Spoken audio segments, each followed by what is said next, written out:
You just want it to stop and it won't. Tenacious wind. Relentless rain. Deadly surge. We're in trouble. The 2023 hurricane season is here, with changes in weather patterns. Could be the development of El Nino. Changes in wind patterns. What is your risk today? And then how would that change over the next 30 years? And lessons learned from Hurricane Ian. Don't put a lot of faith in those long-range weather forecasts. From the perspective of a veteran storm chaser. You've got to be prepared a whole lot more now. To a hurricane hunter who flies into the eye of the storm. There are some that are definitely gnarly situations. And our veteran team of hurricane experts. That hurricane might be stronger than what the forecast indicates.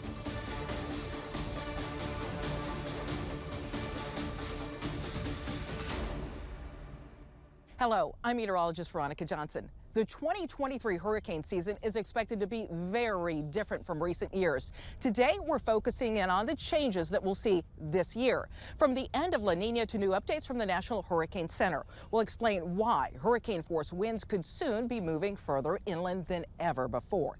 And a storm chaser explains how his job is evolving as storms have gotten bigger and stronger. Everything we do here has one goal: to help keep you and your family safe. We start with the lessons learned from last year's monster storm, Hurricane Ian.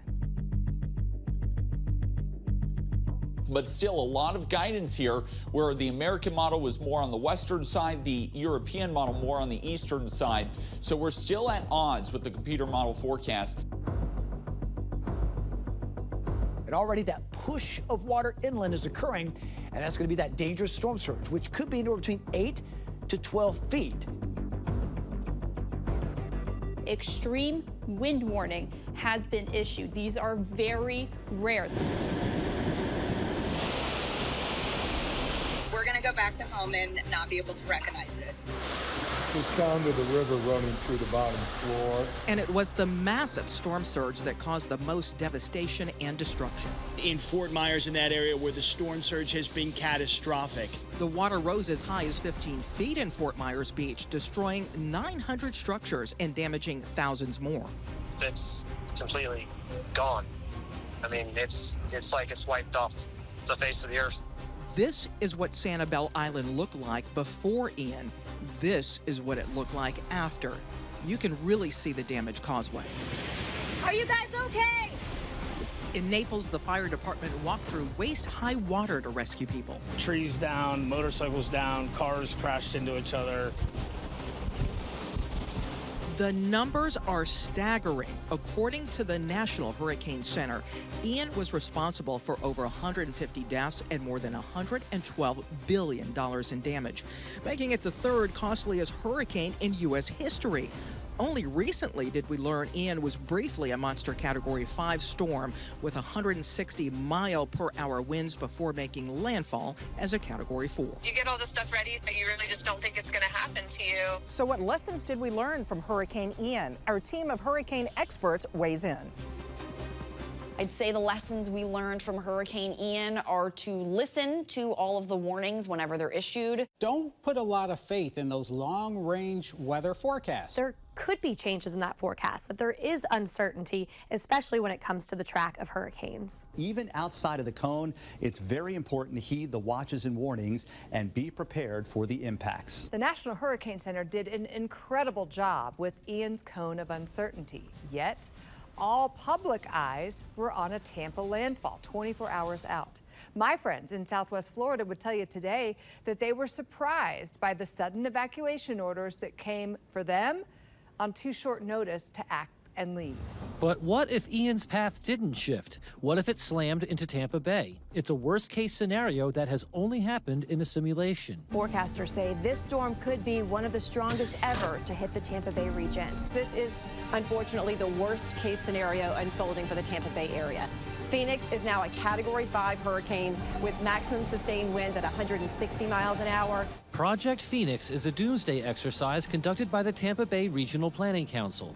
The training model envisions a Category 5 storm kills more than 160 people with 30,000 missing and up to $200 billion in damage. And as you can see, the storm surge has completely inundated downtown. Law enforcement now is reporting that all bridges have been cut off by storm surge. We're looking at up to 20 feet of storm surge in some spots. St. Petersburg is essentially an island right now. The damage this morning is unimaginable. The beaches are essentially gone. The Howard Franklin Bridge is completely destroyed. I've never seen anything like this. The fictional account isn't designed to scare people. It was produced to identify gaps in emergency planning, so Tampa is ready the next time that a hurricane's track doesn't shift away from the bay. If the forecast for this hurricane season is correct, there will be fewer major storms that could strike Tampa or any other region. Colorado State University meteorologists expect a slightly below average Atlantic hurricane season. They forecast 13 named storms, with 6 becoming hurricanes, with 2 of those major hurricanes. The development of El Nino is why those numbers are a bit below average. So what impact does El Nino have on the hurricane season? Here's meteorologist John Gum to explain. Well, as we turn the page to hurricane season 2023, one of the big players could be the development of El Nino. And how strong it gets will be a determining factor, perhaps, in how the hurricane season goes. The past few years, it's been La Nina, the opposite of El Nino, which is an increase in those east to west blowing trade winds that basically shove warm water toward Asia and allow cooler water to upwell from the bottom of the ocean toward the surface off the coast of South America. That in turn flips the weather pattern around, but it results in an increase in the hurricane activity for the Caribbean and parts of the western Atlantic, while we see a decrease in the eastern Pacific. El Nino, it is just the opposite. Those trade winds, they are not as strong. So we get warm water forming off the coast of South America. And the opposite is true as far as the impacts on the hurricane season, with a decrease in hurricane activity for the Caribbean and parts of the western Atlantic, a decrease typically in hits for Florida and the eastern seaboard, while parts of the eastern Pacific see an increase. And as we look back at history, the El Nino years here are in red. Overall storm activity, it is lower in El Nino years. The number of hurricanes also lower, and the number of major hurricanes also lower compared to average and compared to the neutral years and the La Nina years as well. So let's hope El Nino forms and decreases hurricanes for us this season. You can find this lesson along with many other 3D weather explanations on the National Weather Desk YouTube page. And while you're there, you'll find plenty of other videos that will help you better understand the weather. Just search for the National Weather Desk. Changes coming to the National Hurricane Center's forecast. Here's meteorologist Jennifer Collins. The National Hurricane Center will expand its tropical weather outlook, introducing a 7-day outlook this hurricane season. Since 2015, the NHC has been issuing both 2-day and 5-day tropical weather outlooks during the season. Now, these outlooks are different from the official forecast cones. Tropical outlooks are used to identify areas that are favorable for potential tropical cyclone formation in the Atlantic, Caribbean, and Gulf of Mexico. Now, the time period covered by the outlook will extend from 5 days to 7 days and will now release both a 7-day and 2-day formation probability. Tropical weather outlooks are issued 4 times a day regularly starting on May 15th through November 30th. The outlooks are presented with a color-coded scale. Yellow indicating a low chance of development, orange a medium chance, and red a high chance of development. Well, now that the tropical weather outlooks are going to be 5 days in advance rather than 3 days in advance, you should expect a lot more uncertainty because you're looking farther down the road for something that may not have yet materialized. The El Nino pattern that's expected should create more wind shear in the tropics. So wind shear is bad for hurricanes. So that would either create weaker storms or would shear up storms totally. The 2023 hurricane season could be a toss-up. Could be below average or it could be average. Pay attention to the forecast, but remember That hurricane might be stronger than what the forecast indicates, even if we're 24 hours out. We're not that good at that. It only takes one monster storm to take lives and cause billions of dollars in damages. I mean, we're in trouble. We're in bad trouble, Stephen. I get that. I mean, but right here, we can climb up the side of this house. You can't drive in that without losing tires and getting stuck. Can you not get up into the house? We might can. We need to look now. Not an option now.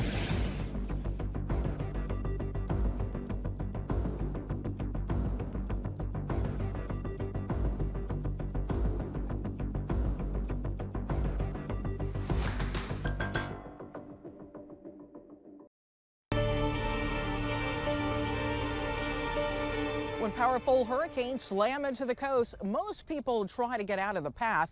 Not Brett Adair. He's been chasing storms for more than a decade, putting himself in dangerous positions to get those memorable shots. We spoke to Brett about how chasing has changed as storms are growing stronger.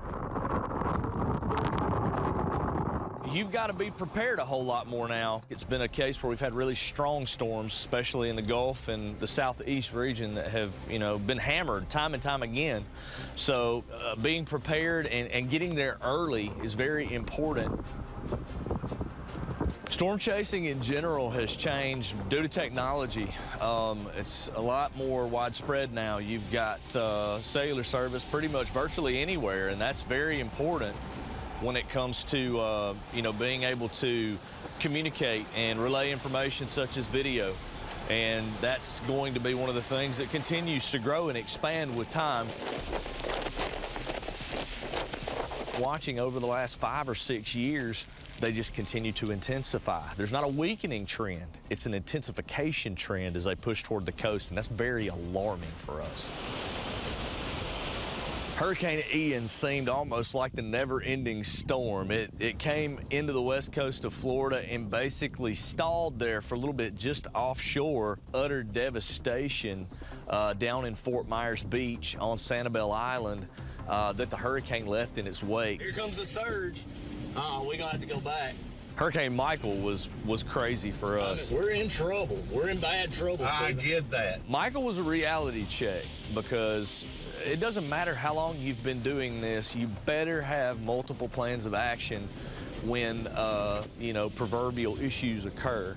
I'm not really sure how we're going to do it. And luckily, we were able to find shelter, and that saved our lives. These condos are coming apart. You see something different on every chase, but now it's also a situation to where you are serving the people. Oh my goodness, are my friends okay if they stayed? Is my home okay? Sometimes we give that first line of communication. We've got a passion to be there. You name it, we've done it. A lot of flooding.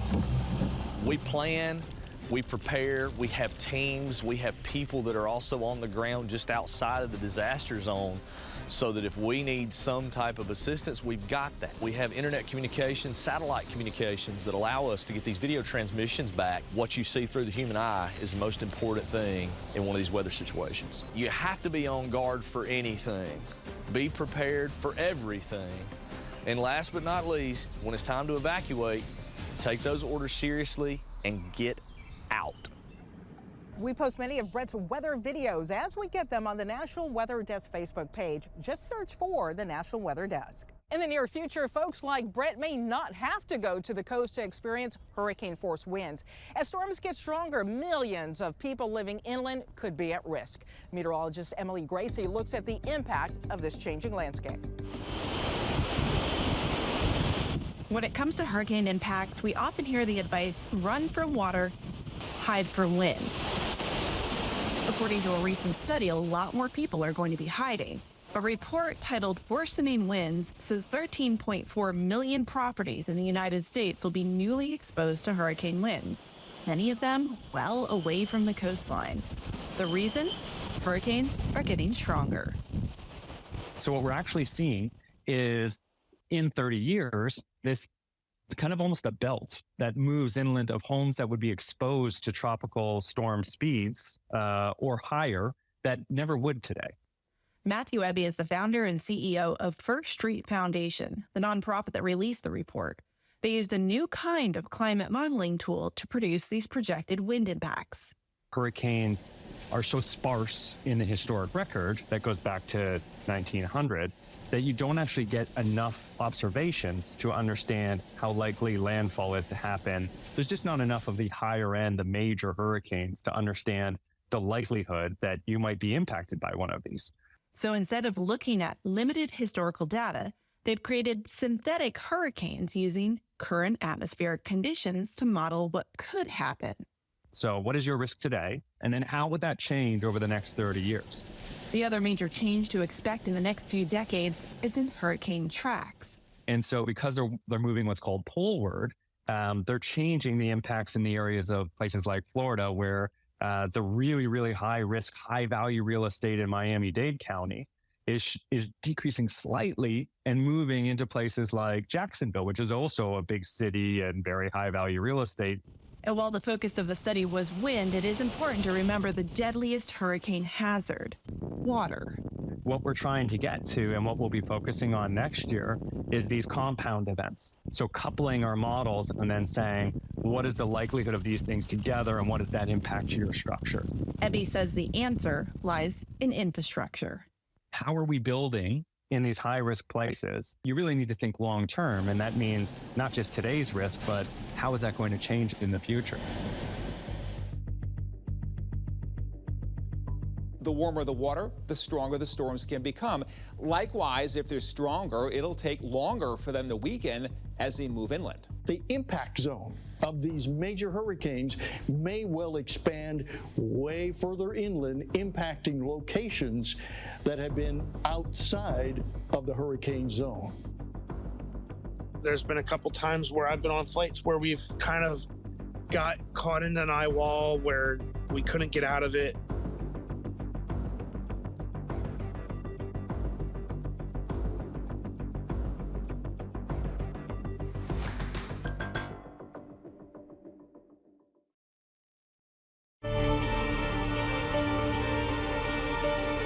While hurricane strength is based on wind speed, it's the water that kills more people in the United States, and typically that's from the storm surge. Meteorologist Brian Vandergraff shows us how quickly that water can rise. So let's talk about storm surge, and that is the abnormally higher waves that come from that storm as it's pushing towards land. You have your normal sea level, and then you get these larger waves, particularly when that wind is pushing on that seawater and pushing it more inland. Let's give you a little perspective here. So let's talk about, first off, you get a storm surge of about 3 feet. It's starting to come upward on land. You see it coming in a little bit more. As it comes in a little bit more, it's going to bring some water, maybe in the base level of your house. At that point, you could get some inundation. It's the very beginning, and you get to higher ground, maybe go up to a second level. Get to 6 feet. Look at this, 6 feet of extra water. Do you see all that? Now we're talking about the height of your door jamb, the height of your first level. At this point, if you had an inundation this high, you'd be going to your second level. And let's talk 10 plus or more, 12 feet, you could be talking about in your attic space or going to your rooftop where you need to be rescued from the top of your home because the home will be underwater 12 feet. That could really submerge a house and lead to devastating consequences. Why it's so important for you to pay attention, and when that storm surge is forecast to be on the higher side, to take that just as seriously as you would any other threat within a hurricane. The Air Force's hurricane hunters fly into the eyes of storms to help best forecast the power and path. We spoke with the Air Force flight meteorologist Lieutenant Colonel Ryan Rickert about his dangerous mission. It means we're flying right through thunderstorms, we're intersecting it, so the ride can be a lot more turbulent, a lot more crazy. We can get struck by lightning. We can experience extreme turbulence as we're going through Category 5 eye walls of hurricanes. We start turning, and you don't want to get caught on an updraft on one of your sides of your airplane because then you're just going to get flipped. Got a good sign. If it starts getting really turbulent, we basically know where we're going. We're going to the eye, and we get into the eye. Then we start maneuvering to find that center fix of the storm. There are some that are definitely gnarly situations, shall I say. There's been a couple times where I've been on flights where we've kind of got caught in an eye wall where we couldn't get out of it. You don't want too much ground speed. You don't want too much speed. You don't want to be too slow because then you can stall. Hurricane Irma, I flew on that storm as it basically peaked and flew over, I think it was St. Martin, and saw, actually, we could tell from the air at 10,000 feet, like the entire runway was the beach. Like the water and the beach was totally over that runway. And wow, like Cat 5 just wiped this island out. So just being a part of some of those missions, knowing that it's making a significant impact for the people on the ground and the Hurricane Center to issue their warnings, definitely very impacting to us in the airplane. We have much more from the hurricane hunters on our podcast, Off the Radar. In the episode, you'll learn what led to the group's formation and how things have changed in the 80 years since. You can find Off the Radar wherever you get your podcast.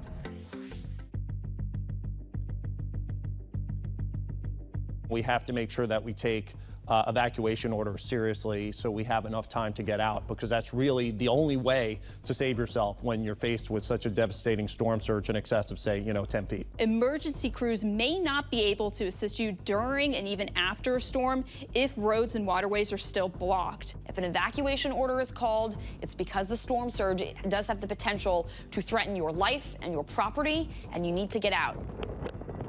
We're always trying to make the forecast better. We're always trying to improve our understanding of how hurricanes work, getting more data to the forecasters, better models, better information.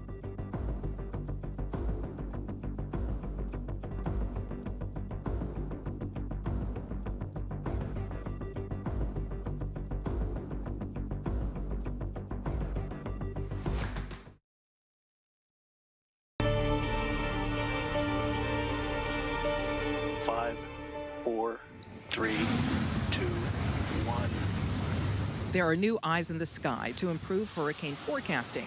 In May, NASA launched small satellites which will observe tropical cyclones from low Earth orbit. Because they are closer to Earth, they will be able to make hourly observations, greatly enhancing the data scientists use to understand the storms.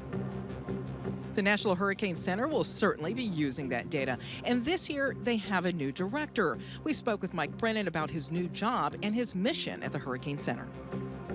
We're working towards, offering products in multiple languages. A huge part of our area of responsibility is primarily Spanish speaking, especially internationally, but there's a huge Spanish speaking population in the United States as well. We have some limited products right now that are available in Spanish, but we're looking to expand that in the future and potentially expand it to other languages as well, so that people can at least get the information and consume it in the language that's their primary language.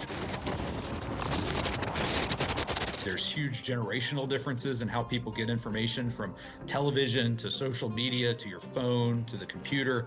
Again, we have to be able to be in all those spaces and make sure that our voice is out there.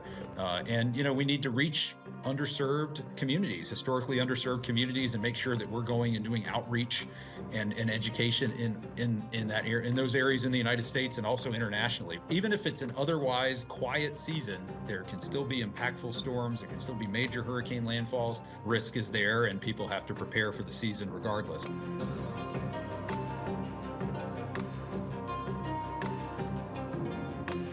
One important message is the fact that you need to have a good, credible source of information during a major hurricane and stick with it and stay with them for the latest updates. When you see the forecast for the number of storms that form, whether they're 5-name storms or 25-name storms, those forecasts can't tell you where those hurricanes are going to go. So it's always important to prepare every single year as if you're going to get hit. Bottom line, prepare for the worst and hope for the best. If you live in a hurricane-prone area, you must know your zone.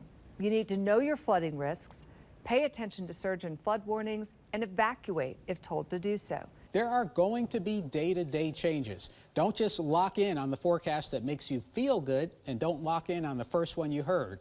Always expect change. I think hurricane intensity forecasting will continue to gradually improve in the future, with errors getting lower and accuracy increasing. That's good news. When you're grocery shopping, grab an extra, jug of water and add it to your hurricane kit. Grab an extra jar of peanut butter, an extra, non-perishable food item, and slowly build your kit over time so that in the event there is a hurricane that comes, you don't have to be running out to the store last minute and racing against all of those crowds. We do this job because we want to keep you all safe. So just please listen to the forecast and always be prepared. That's the best thing you can do when it comes to hurricane season. Always remember, when severe weather is in the forecast, especially during hurricane season, be sure to stay with your local on-air meteorologist. They'll be sure to bring you the latest information. Hurricanes are notoriously hard to forecast, and even when science tells us where a storm should be going, a small change in that path will have a huge impact on where it eventually makes landfall. The lesson here, always pay close attention to the forecast. Always be ready to take emergency action or even evacuate to save yourself and your family. Thanks for joining us today. I'm meteorologist Veronica Johnson.